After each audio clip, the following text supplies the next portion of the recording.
Gustavo Cerati fue un guitarrista que formó una de las bandas más icónicas de la historia. Primero se llamó Estereotipos, pero como este nombre no funcionó, decidió nombrarla como Soda Stereo. El problema con Cerati fue que tuvo una vida clásica de estrella de rock. Muchas chicas, algunas novias y bastantes sustancias, mismas que posiblemente lo terminaron dejando en un estado muy complicado. Uno en el que perdió todo, menos la capacidad de respirar. Pero para entender cómo es que terminó pendiendo de un hilo entre la vida y la muerte, necesitamos conocer sus orígenes. Gustavo Adrián Cerati nace la mañana del 11 de agosto de 1959 en Buenos Aires, el primer hijo de Juan José Cerati y Lilian Clark. La música es una presencia en la vida de Gustavo incluso antes de que naciera. Su madre es fanática del cantante de boleros chileno Antonio Prieto y su padre solía trabajar en la radio como locutor. Sus papás se conocieron en el trabajo, pero es la música lo que los une. Desde pequeño, Gustavo utiliza el arte para entender el mundo que lo rodea. La primera vez que explora su creatividad ocurre a los 6 años, cuando descubre los cómics y su primera pasión, el dibujo. Entre los personajes favoritos de Gustavo se encuentran Superman, Batman y Flash, y utiliza estos superhéroes como base para sus propias historietas. Es claro que desde muy pequeño Gustavo demuestra una facilidad para crear, pero estas historias son tan solo el comienzo. Cuando su hermana menor está un poco más grande, los dos se entretienen montando musicales para su familia y amigos. En estas obras, Gustavo es siempre el protagonista y le pide a su papá que lo presente con su voz de locutor, un pequeño adelanto de lo que sería su futuro. Sale con una escobita en su mano y finge que es una guitarra, cantando sus canciones favoritas de los Beatles. Su amor por la música solo crece con el tiempo y su vida cambia cuando compra un vinilo de una canción que había escuchado en la radio y por azares del destino, en lugar de que le llegara el correcto, el disco que le llega lo introduce al sonido distorsionado y experimental de Jimi Hendrix. Asombrado con el aullido eléctrico de la guitarra, Gustavo le pide a su mamá una guitarra y ella, encantada, le compra una guitarra acústica. Este es el primer paso en su camino a la fama. Mientras tanto, el rock en Argentina va agarrando vuelo a finales de los 60s con bandas como Almendra, una de las influencias más importantes de Cerati. Se enamora del rock y sueña con la idea de algún día poder escribir canciones como Muchacha Ojos de Papel. Es muy disciplinado en sus estudios de guitarra y cuando entra a la preparatoria se une al coro de su iglesia. Y en lugar de las típicas canciones que escuchas en misa, Gustavo toca rock alternativo para sus amigos, quienes quedan maravillados. Las incontables horas de práctica han rendido frutos. Es en esta época también que comienza a rebelarse, saltándose sus clases para ir a fumar en el barrio y pasa sus sábados bailando en los clubes. Pero aún entrando en su etapa de adolescente rebelde, su pasión por la música nunca vacila. Y cuando su padre llega un día con una guitarra eléctrica, Gustavo se pasa ensayando el resto del día y gran parte de la noche en su cuarto. Estudia las canciones de sus bandas favoritas con una dedicación obsesiva. Es gracias a esto que es tan bueno. Aunque Gustavo sabe que la música es su gran amor, la influencia de su familia lo lleva a la universidad. El éxito para una familia de clase media en la Argentina de los años 70 significaba ir a la universidad, titularse y conseguir un trabajo respetable. Y piensa que sus papás nunca verán la música como una verdadera profesión. Al final se decide por publicidad, ya que ahí al menos haría uso de su creatividad. Para su sorpresa, encuentra en la universidad un ambiente diferente al que se esperaba, con un salón repleto de jóvenes inquietos, modernos y despolitizados. Al parecer, la carrera de publicidad es el lugar a donde los creativos van a refugiarse en la Argentina de 1970. Al entrar a la universidad, se une a su primera banda oficial, Vozarrón,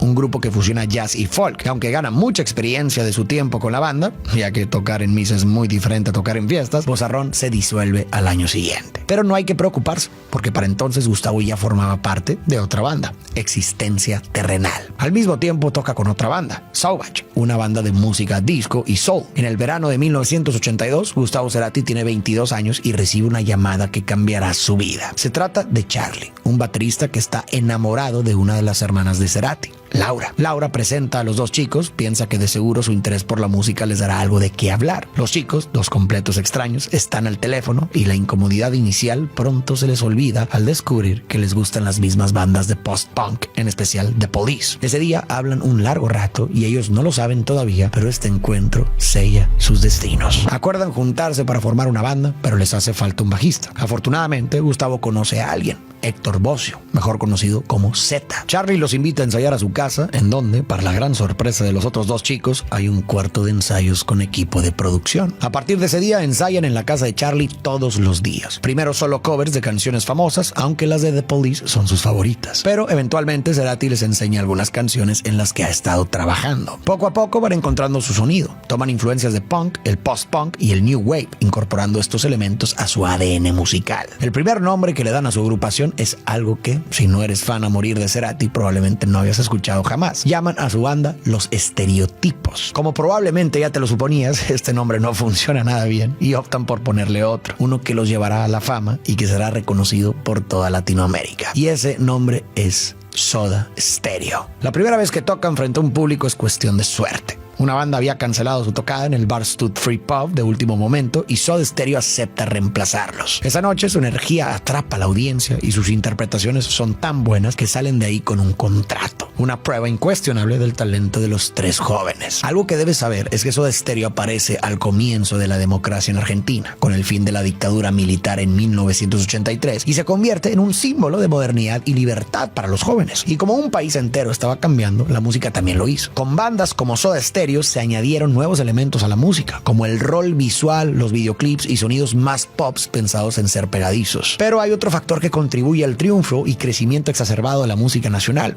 uno que muchos no toman en cuenta cuando se habla del rock argentino, y este es el conflicto con Gran Bretaña por las Islas Maldivas. Con este trágico conflicto, toda Argentina ahora tenía un enemigo en común, o sea, Gran Bretaña. Esto los unió como nación y aumentó el nacionalismo en el país. De hecho, durante ese tiempo, algunos argentinos incluso marcaban a los canales de radio para pedir que dejaran de pasar canciones en inglés. Y con esta combinación de factores, en un abrir y cerrar de ojos, el rock nacional pasa a un primer plano en Argentina. Gustavo estaba consciente de esto, pero su mente y corazón de momento están puestos en algo más cercano. Para la banda, lo fundamental era que el trabajo sea el mejor. Daban el 100% de su esfuerzo y dedicación al proyecto, con la intención de redefinir lo que significaba ser una banda de rock en Latinoamérica. Para este punto, los chicos comenzaban a hacer sus primeros pesos mediante tocadas en ciertos bares o eventos pequeños, ya que poco a poco su fama iba creciendo hasta que llegaron a ser bastante populares dentro del cuadro chico del rock argentino para los jóvenes de esa edad por aquellos años. Como te estaba contando, el aspecto visual es uno de los pilares de Soda Stereo. De hecho, son de las primeras bandas en sacar videoclips para acompañar sus canciones y planean a detalle sus conciertos para que no solamente sean una experiencia auditiva, sino visual y sensorial también. Aunque no tienen mucho presupuesto, consiguen las cámaras prestadas de canales audiovisuales y graban por las noches mientras no son usadas. Una de las personas en las que se apoyan para el diseño artístico del proyecto es un amigo de la universidad, Alfredo Lois, quien se convierte en uno de los primeros directores de arte de la escena musical. Este se encarga de la imagen de la banda, desde el diseño de los discos hasta la dirección de los videoclips, pero claro, siempre con la fuerte influencia de Gustavo Cerati en cada paso del proceso artístico. Además de Alfredo Lois, la banda recibe ayuda de alguien más para definir su estilo. En una tocada, Gustavo conoce a una chica llamada Anastasia, a quien de cariño todos le dicen Tashi. La ve desde el escenario y su estilo punk, con su cabello despeinado y maquillaje oscuro, llama la atención del guitarrista. Se acerca a ella al terminar su tiempo en el escenario y la actitud despreocupada de la chica le gusta. Al poco tiempo comienzan a salir y Tashi se convierte en una especie de estilista para la banda. Es ella la que está detrás de sus característicos cortes de pelo y su maquillaje de ojos. Pero no solo contribuye al estilo visual de la banda, sino también su sonido. Verás, Tashi tiene una impresionante colección de vinilos que le muestra a Cerati. Estas son bandas que él jamás había escuchado. Joy Division y The Cure, el epítome de la música pop-punk extranjera. Esto nos puede parecer extraño, pero recordemos que eran otros tiempos y la música solo podía ser escuchada si tenías el disco físico. A Cerati le gustan tanto que se convierten en una influencia importante para sus futuras creaciones. Mientras tanto, sus tocadas continúan posicionándolos como una banda importante en la escena del rock alternativo. Y finalmente, el 27 de agosto de 1984, su primer álbum sale a la venta. Afortunadamente para Soda, este es muy bien recibido. La mezcla de ska, pop y rock ofrece algo nuevo al público, algo fresco, y la crítica los adora. Entre las canciones que quizás conozcas de este álbum se encuentran Trátame Suavemente, Dietético y Sobredosis de TV, todas ellas canciones que se han convertido en favoritas de sus fans. Algo que Soda Stereo aporta a la música rock de ese entonces es su tono juguetón, sarcástico, pero con una inteligencia evidente detrás de cada letra. Se adelantan a su época al tocar temas sobre los que nadie más estaba hablando, como el culto al cuerpo y el materialismo, dos cosas que dominan la cultura de los 80s a nivel global. Desafortunadamente, no todo en el grupo es bueno. Aunque este primer álbum los pone en el radar, también ve el comienzo del primer quiebre de la banda. El problema es que todas las canciones llevan la autoría de Gustavo, pero Zeta cree que el crédito debía ser compartido por el grupo entero. A Cerati esto no le parece para nada, ya que es él quien se encarga de las ideas para las canciones y después las trabajan juntos. El conflicto comienza aquí, pero todavía no se convierte en algo serio. Digamos que de momento son pequeñas tensiones y desacuerdos, pero con cada álbum este problema irá creciendo hasta convertirse en algo que no pueden ignorar. Pero en un momento te cuento sobre esto. Su segundo disco, Nada Personal, es lanzado al siguiente año año y es un éxito rotundo. Con este trabajo, Soda Stereo se consolida como una de las bandas nacionales de rock más influyentes. Entre las canciones que quizás conozcas de este álbum están Cuando pasa el temblor, el homónimo Nada personal y Juegos de seducción, canción que Cerati escribe pensando en Tashi. Las canciones de Nada personal demostraron una evolución considerable desde su álbum debut, un crecimiento musical enorme para haber pasado solamente un año. En entrevistas años después, Gustavo admitió que después con este álbum aprendió a hacer canciones. A su vez, Cerati también estaba viviendo una evolución a nivel personal. El estar en la industria musical te expone a toda clase de excesos, y me atrevería a decir que incluso más en los 80s, cuando no existía tanta conciencia de las consecuencias del uso de sustancias. Gustavo y en realidad toda la banda comienzan a usar polvo blanco. Al inicio todo es risas, energía y diversión, pero esa energía pronto se convierte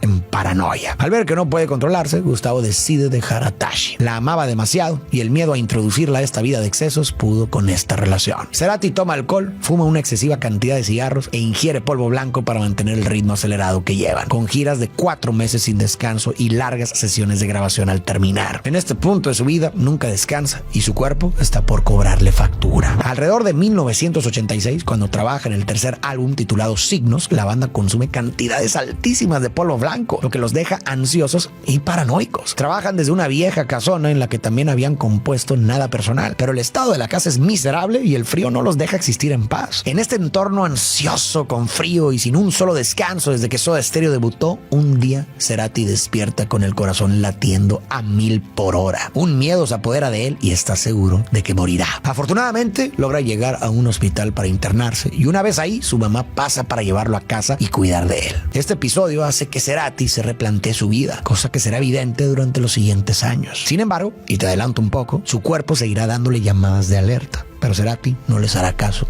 hasta que sea demasiado tarde. Ahora sí, regresando a la historia, Signos sale a la venta y es todo un éxito. Hoy en día es considerado por muchos como el segundo mejor de la banda. Las canciones reflejan el estado en el que se encontraban los integrantes, una mezcla de alienación y ansiedad, consecuencia del consumo de polvo blanco y el ritmo ajetreado que no les permitía ni siquiera disfrutar de lo mucho que habían logrado en su carrera. Aún así, Signos es amado por sus fans y por la crítica. En este disco se encuentran algunas de las canciones más conocidas de Soda Stereo, como Prófugos y Persiana Americana. Como siempre, cada álbum va acompañado de una gira y esta vez su alcance es tan grande que incluso introducen la idea de un rock latino, un género musical que de seguro te suena. Durante la gira de Signos conoce a Belén Edwards, en quien Gustavo cree que encontrará la solución a sus problemas. Buscando salir de su vida de excesos, le pide matrimonio al poco tiempo de conocerse, pensando que una vida de casado le sentará bien y lo calmará. Aunque esto, claro, no es así. Una persona no puede ser la cura para nuestros problemas, pero Gustavo quiere creer que sí. A lo largo del siguiente año, Gustavo se enfoca completamente en la creación de Doble Vida, el cuarto álbum de Soda Stereo. En este proceso, decide asumir el control absoluto de la dirección creativa, lo que genera un fuerte descontento en Zeta y Charlie. En lugar de trabajar de manera colaborativa como solían hacerlo, Gustavo llega con los demos de las canciones ya terminados, esperando que sus compañeros simplemente los interpreten. Esto obviamente no les parece nada y solo aumenta las tensiones entre los miembros.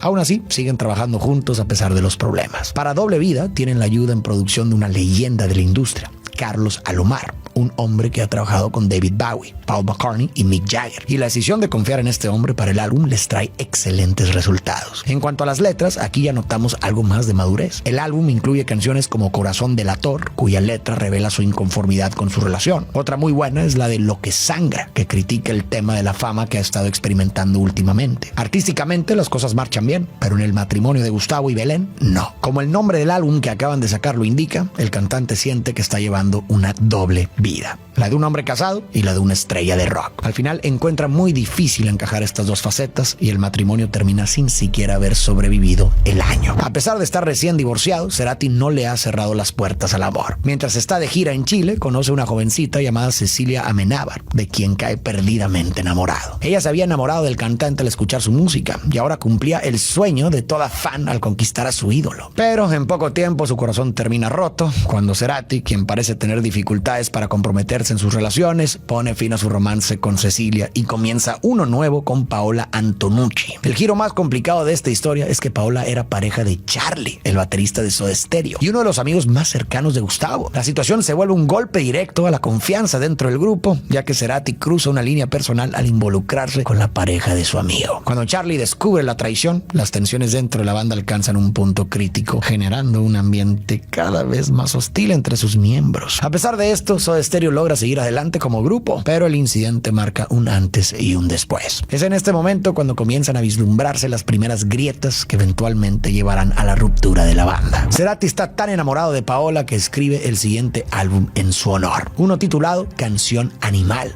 lo que te dice todo lo que tienes que saber de esa relación. Es apasionada, intensa y desenfrenada. De hecho, la portada la diseñan juntos y retrata a dos leones reproduciéndose, simbolizando a su vez a Cerati y su pareja. A pesar de lo inestable que se puede escuchar su vida en este momento, el álbum que nace de este periodo es ampliamente conocido como el mejor de Soda Stereo. Tanto es así que contiene su canción más popular, de música ligera, la cual seguramente has escuchado al menos una vez en tu vida, ya que se ha convertido en uno de los himnos más importantes del rock latino. Sin embargo, la tragedia azota a la puerta de Cerati este año. Resulta que su padre tiene cáncer y le quedan pocos meses de vida. Inspirándose en el dolor que esta noticia le trae, escribe la canción T para 3, en la que canta: no hay nada mejor que casa. Después de unos meses de lucha intensa, su padre muere en 1992 y su pérdida crea un vacío inmenso en Cerati. En cuanto a Paola, la pasión y el deseo no es suficiente para sostener una relación y después de muchas peleas, la pareja termina en 1991. Una vez más, Cerati toma estas experiencias emocionalmente intensas como inspiración y las usa para crear el siguiente álbum de Soda Stereo, Dynamo. Pero antes de esto, el guitarrista saca su primer proyecto sin Soda Stereo. Junto con uno de sus mejores amigos, Daniel Melero, quien también había participado en varios proyectos de Soda, compone el álbum Colores Santos. Es un disco experimental, algunos dirían que un poco adelantado para la época, lo que se ve reflejado en su poco éxito comercial. Pese a esto, este proyecto le da la oportunidad de explorar su música sin los límites de la banda y le da una probadita de lo que está por venir. Ese mismo año sale el sexto álbum de la banda, Dynamo, con un sonido similar al que Cerati utilizó en Colores Santos, el cual no es bien recibido por sus fans. Este es considerado el primer fracaso de su carrera con Soda Stereo. El golpe es tan abrumador que Cerati piensa en darle fin a la banda. Afortunadamente, los miembros del grupo y gente cercana logran disuadirlo, pero igual se toman un descanso. En este tiempo se muda a Chile para reencontrarse con Cecilia Amenábar. Los dos deciden darle otra oportunidad a su amor y cuando Cecilia queda embarazada, contraen matrimonio. En Chile se mudan a un departamento juntos en donde Cerati escribe su primer álbum como solista de toda su vida. Ahora el amor es lo más importante de su vida y esto se puede ver plasmado en su debut Amor Amarillo. 25 días después del lanzamiento del álbum nace su hijo, Benito. Después de la turbulencia de los últimos años con su relación con Paola y la pérdida de su padre, Cerati se encuentra en un buen momento de su vida. A pesar de su felicidad, a muchas personas no les parece que Gustavo se haya mudado a Chile, pues sienten que está abandonando sus raíces argentinas y se lo hacen saber. La crítica de sus fans por mudarse a Chile y por cambiar su guitarra por el sonido eléctrico es despiadada. Además, muchos se tomaron su trabajo como solista como una señal del rompimiento de la banda. Cerati les asegura a sus fans que este no es el caso y que no hay nada de qué preocuparse, aunque en realidad las cosas están a punto de ponerse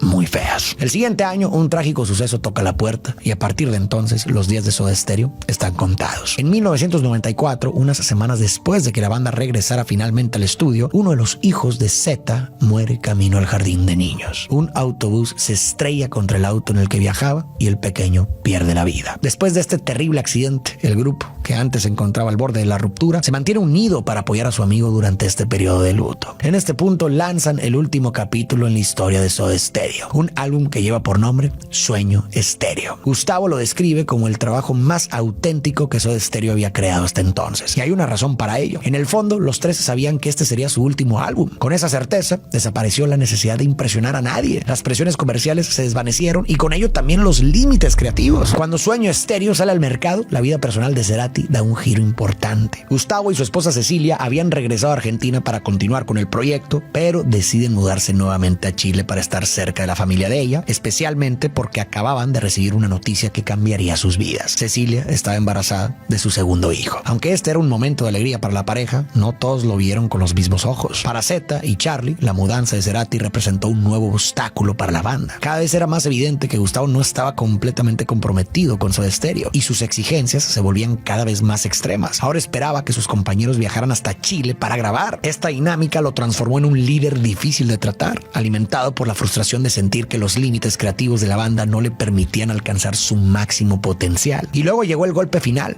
Como un balde de agua fría, Gustavo lanza la idea de ponerle punto final a Soda Stereo. Para sorpresa de todos, Zeta y Charlie se oponen, queriendo mantener viva la banda. Pero antes de que pudieran llegar a un acuerdo, el destino decidió por ellos. La noticia de la separación se filtró a los medios y ya no había marcha atrás. Lo que comenzó como un rumor terminó sellando el futuro de Soda Stereo. Tras el anuncio oficial de la separación, Gustavo Cerati compartió una carta de despedida dirigida a sus fans. En ella explicó que una serie de conflictos personales y artísticos había hecho que el fin de la banda fuera inevitable. Soda Stereo cerraba su capítulo con Sueño Estéreo, dejando un legado imborrable en la historia del rock en español y un mensaje claro. No se trata de cuánto dura una banda, sino de lo que logran crear mientras están juntos.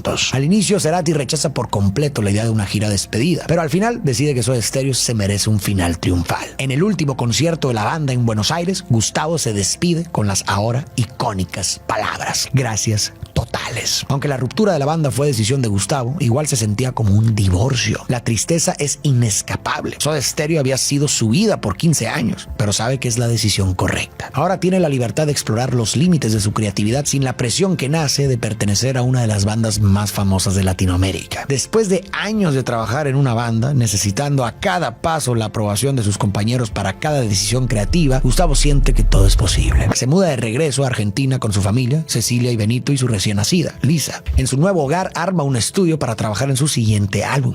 Así es, no se toma ni un segundo de descanso entre Soda Stereo y su carrera como solista. Y honestamente, ¿quién puede culparlo? Esta libertad musical es en lo que había soñado por muchos años. El segundo disco de Gustavo Cerati, titulado Bocanada, es un proyecto del que se siente profundamente orgulloso. Sin embargo, en su Argentina natal, la recepción no es la esperada. En este álbum, Cerati se adentra aún más en el mundo de las influencias electrónicas, un estilo que choca con las expectativas del público local, que prefiere escucharlo en su faceta más tradicional, con la guitarra como protagonista. A pesar de la fría respuesta en Argentina, Bocanada logra un gran éxito en otros países de América Latina, donde es mejor valorado por su innovación y propuesta. Con el tiempo, este disco se reconoce como una obra adelantada a su época, marcando el rumbo que el rock en español toma en la siguiente década. Cerati recibe los 2000 en la cima, después de ganar varios premios por su trabajo con Soda Stereo y Bocanada. Además, es nombrado mejor artista de la década en Argentina junto a Charly García. Inicia el año con una exitosa gira junto a Café Tacuba, una de las bandas de rock más importantes de México, demostrando que el fin de Soda Stereo no es más que el comienzo de una nueva etapa para Gustavo. Sin embargo, mientras su carrera sigue creciendo, su matrimonio llega a su fin. En 2003, Gustavo y Cecilia se separan, pero él pronto comienza una relación con la cantante Débora del Corral. En medio del divorcio y de una crisis financiera y social que golpea a Argentina, Cerati busca una forma de canalizar su frustración. Como siempre, encuentra refugio en la música y lanza su nuevo disco, Siempre es Hoy. Este álbum lo devuelve a sus raíces rockeras sin abandonar su amor por la electrónica, redimiéndolo ante su público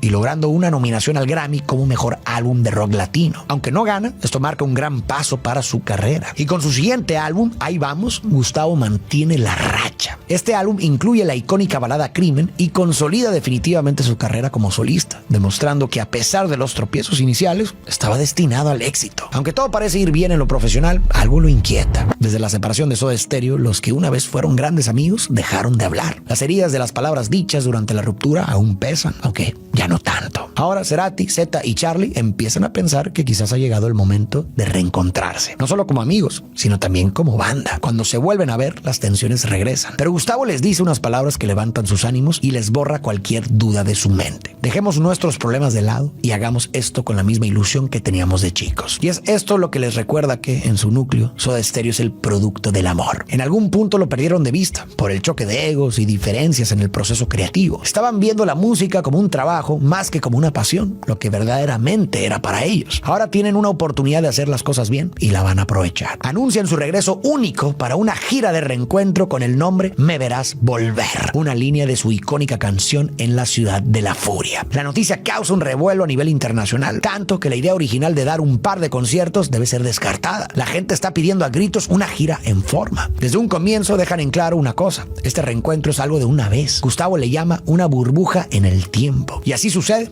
La gira se extiende hasta finales del 2007 y en su último concierto se despide con hasta dentro de 10 años. Al siguiente año toman caminos diferentes una vez más, pero ahora la partida no es dolorosa. Con este concierto no solo le dieron al mundo lo que quería, a Soda Stereo de vuelta, también sanaron su amistad. Al terminar la gira, Gustavo inmediatamente regresa a su ritmo habitual y para el 2009 saca el que sería su último álbum, Fuerza Natural. Gustavo considera que este es el proyecto más satisfactorio de su carrera y que de ser el último se iría contento. Es espeluznante que haya dicho eso, considerando lo que pasaría después. La gira para Fuerza Natural comienza a finales del año, pero la salud de Gustavo se deteriora y se ve forzado a cancelar uno de los conciertos, marcando la primera vez que lo hace. A pesar de este tropiezo, la gira continúa y termina el 15 de mayo del 2010, cuando ocurre lo impensable. El concierto había sido un éxito y ahora les toca celebrar una buena gira. Se toman fotografías para conmemorar el momento, pero todos pueden ver que tiene cara de cansado. Se refugia en su camerino un rato y cuando lo encuentran es evidente que algo anda mal. Casi no se puede mover, está aletargado y tampoco puede hablar. Asustados, lo transportan al hospital más cercano, donde les dicen que Gustavo Cerati ha sufrido un accidente cerebrovascular. A causa de esto, tiene que ser operado. A pesar de los esfuerzos del personal médico, Gustavo nunca se repone y después de la operación entra en coma. El tiempo pasa y los días en coma se transforman en semanas, las semanas en meses